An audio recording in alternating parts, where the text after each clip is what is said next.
আসসালামু আলাইকুম। বাংলাদেশ বেতার রাজশাহী স্থানীয় সংবাদ পড়ছি Ruksana Akter Lucky. Thailand, Myanmar, Laos, Vietnam ও কম্বোডিয়ায় যাওয়ার ব্যাপারে বাংলাদেশি নাগরিকদের সতর্ক করেছে প্রবাসী কল্যাণ মন্ত্রণালয়। মন্ত্রণালয় গতকাল এক সংবাদ বিজ্ঞপ্তিতে বলেছে, কিছু অসাধু ব্যক্তি এবং এসব দেশে গড়ে ওঠা বেশ কিছু স্ক্যাম প্রতিষ্ঠান computer operator, typist, call centre operator সহ বিভিন্ন পদে আকর্ষণীয় বেতনের প্রলোভন দিয়ে নিয়োগের লক্ষ্যে বিভিন্ন অনলাইন মাধ্যমে প্রচার কার্যক্রম ও নিয়োগ বিজ্ঞপ্তি প্রচার করছে।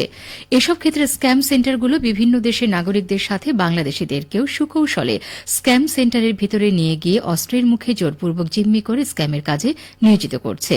বিদেশে চাকরির উদ্দেশ্যে গমনেচ্ছু বাংলাদেশিদের এসব দেশে কম্পিউটার পরিচালনা সংক্রান্ত চাকরির প্রস্তাব পেলে অধিকতর সতর্কতা অবলম্বনের পরামর্শ দেওয়া হয়েছে।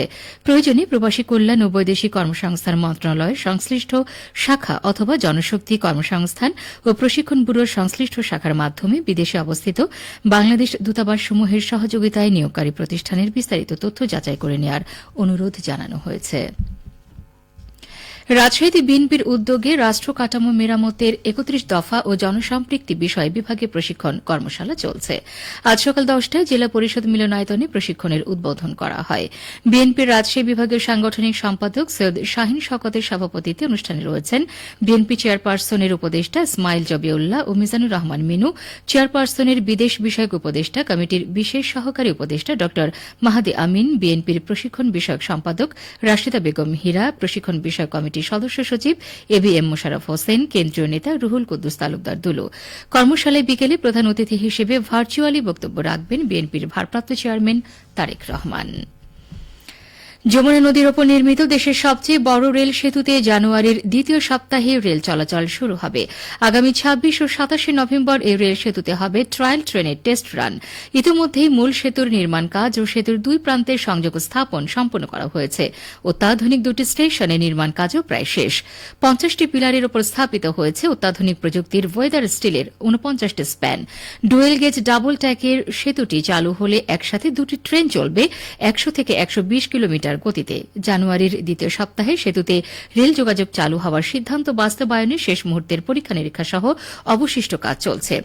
রেল সেতুর প্রকল্প পরিচালক আবু ফাত্তা মাহমুদ মাসুদুর রহমান জানান, ১৬,৭৮০ কোটি টাকা ব্যয়ে যমুনা নদীতে সড়ক সেতুর ৪০০ মিটার উজানে নির্মিত হয়েছে ৪.৮ কিলোমিটার রেল সেতু। ২০২০ সালের ২৯ নভেম্বর ভিত্তিপ্রস্তর স্থাপন করা হয় এই রেল সেতুর। রাজশাহী বিভাগীয় ক্ষুদ্র নৃগোষ্ঠীর কালচারাল একাডেমি ও পাহাড়িয়া পরিষদের যৌথ আয়োজনে পাহাড়িয়া জাতিগোষ্ঠীর মাতৃভাষার কিবোর্ড উদ্বোধন করা হয়েছে।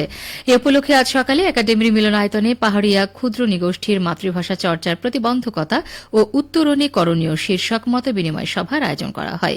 অনুষ্ঠানে প্রধান অতিথি ছিলেন রাজশাহী বিভাগীয় কমিশনার ও একাডেমির নির্বাহী পরিষদের সভাপতি ড দেওয়ান মোহাম্মদ হুমায়ুন কবির। মতবিনিময় সভা শেষে পাহাড়িয়া মাতৃভাষার কিবোর্ডের উদ্বোধন করেন তিনি। অনুষ্ঠানে সভাপতিত্ব করেন রাজশাহী বিভাগীয় ক্ষুদ্র নৃগোষ্ঠীর কালচারাল একাডেমির উপপরিচালক বেঞ্জামিন টুডু। রাজশাহীতে ইসলামী আন্দোলন বাংলাদেশের সদস্য সম্মেলন অনুষ্ঠিত হয়েছে। গতকাল নগরীর একটি কনভেনশন সেন্টারে এই অনুষ্ঠানের আয়োজন করে দলটির রাজশাহী জেলা ও মহানগর শাখা। সম্মেলনে প্রধান অতিথি ছিলেন ইসলামী আন্দোলন বাংলাদেশের কেন্দ্রীয় নায়েবে আমির মাওলানা আব্দুল হক আজাদ। দলটির রাজশাহী মহানগর শাখার সভাপতি হাফেজ মাওলানা মসজিদ আলম ফারুকীর সভাপতিত্বে অনুষ্ঠানে বক্তব্য রাখেন মালয়েশিয়ার শাখার কেন্দ্রীয় সভাপতি মুফতি আমিরুল ইসলাম, রাজশাহী বিশ্ববিদ্যালয়ের ম্যাটেরিয়াল সায়েন্স অ্যান্ড ইঞ্জিনিয়ারিং বিভাগের অধ্যাপক ড মির্জা হুমায়ুন কবির, জাতীয় শিক্ষক ফোরাম রাজশাহী জেলার সভাপতি মুফতি ইয়াকুব আলী, রাজশাহী জেলার সভাপতি মাওলানা আহমদুল্লাহ। নাটোর জেলার ৩৭,২০০ জন ক্ষুদ্র ও প্রান্তিক কৃষককে রবি মৌসুমের ৭টি শস্য আবাদে কৃষি প্রণোদনা প্রদান করা হয়েছে। বীজ এবং রাসায়নিক সার বাবদ ৫,৪১ লক্ষ টাকা মূল্যমানের এই প্রণোদনা প্রদান করা হয়। নির্বাচিত ক্ষুদ্র ও প্রান্তিক কৃষককে তাদের ১ বিঘা করে জমিতে আবাদের প্রয়োজনীয় গম, ভুট্টা, শীতকালীন পেঁয়াজ, সরিষা, চীনাবাদাম, মসুর ও খেসারি ডাল বীজ এবং রাসায়নিক সার প্রদান করা হয়। জেলার ৭টি উপজেলা পর্যায়ে ইতিমধ্যে নির্বাচিত কৃষকদের মাঝে প্রণোদনা বিতরণ কার্যক্রম সম্পন্ন হয়েছে। এর আগে সংশ্লিষ্ট উপজেলা কমিটি সুবিধাভোগী কৃষকদের তালিকা চূড়ান্ত করে। সবশেষে আবহাওয়া। আজ দুপুর ১২টায় রাজশাহীতে তাপমাত্রা ছিল ২৬ ডিগ্রি সেলসিয়াস। এ সময় বাতাসে আপেক্ষিক আর্দ্রতার পরিমাণ ছিল ৪৭%।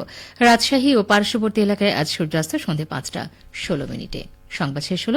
আমাদের পরবর্তী সংবাদ দুপুর ২টা ৫ মিনিটে।